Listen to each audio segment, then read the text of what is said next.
মারা গেছেন নন্দিত অভিনেতা প্রবীর মিত্র। রোববার রাজধানীর একটি বেসরকারি হাসপাতালে শেষ নিঃশ্বাস ত্যাগ করেন তিনি। ফুসফুসের জটিলতা সহ বেশ কিছু সমস্যা নিয়ে আইসিইউতে ছিলেন এই অভিনেতা।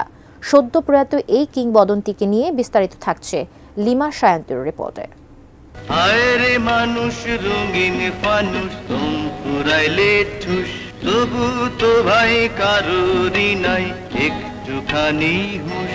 কখনো গ্রামের সহজ সরল আধ্যাত্মিক চিন্তার প্রবীর মিত্র, হায়রে মানুষ রঙিন ফানুষ দম ফুরাইলে ঠুস, তবু কেন কারোরই নাই একটুখানি হুঁশ।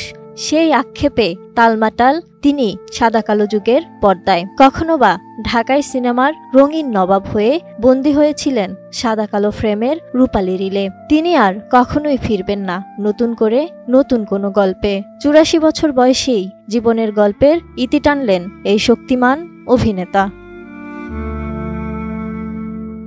১৯৬৯ সালে প্রয়াত এইচ আকবরের জলচ্ছবি দিয়ে চলচ্চিত্র জগতে প্রবেশ প্রবীর মিত্রের। ১৯৮২ সালে তিনি বড় ভালো লোক ছিল চলচ্চিত্রের জন্য শ্রেষ্ঠ পার্শ্ব চরিত্রে অভিনেতা বিভাগে জাতীয় চলচ্চিত্র পুরস্কার লাভ করেন। ২০১৮ সালে আজীবন সম্মাননা বিভাগে তাকে জাতীয় চলচ্চিত্র পুরস্কার প্রদান করা হয়।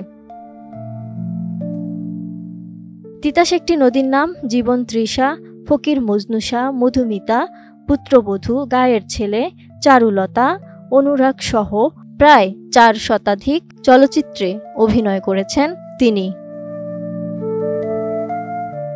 বসুন্ধরা ডায়াপেন্ট এখন আরো উন্নত।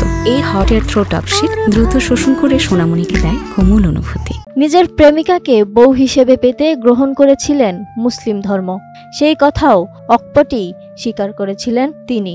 এক সাক্ষাৎকারে বলেছিলেন, আমি তো কনভার্ট হয়েই আমার বাচ্চাদের মাকে বিয়ে করেছিলাম। তাকে বউ হিসেবে পেতে তখন প্রয়োজন হয়েছিল মুসলমান হওয়া। এখনও সে ধর্মেই আছি, যদিও তার প্রিয়তমা অজান্তা মিত্র ২০০০ সালেই ৩টি সন্তান রেখে প্রবীর মিত্রকে একা করে ফিরে গেছেন না ফেরার দেশে।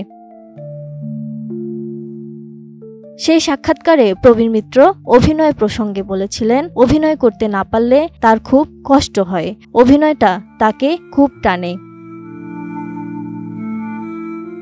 জানা গেছে বেশ কিছু শারীরিক জটিলতা নিয়ে ১৩ দিন ধরে হাসপাতালে ভর্তি ছিলেন তিনি।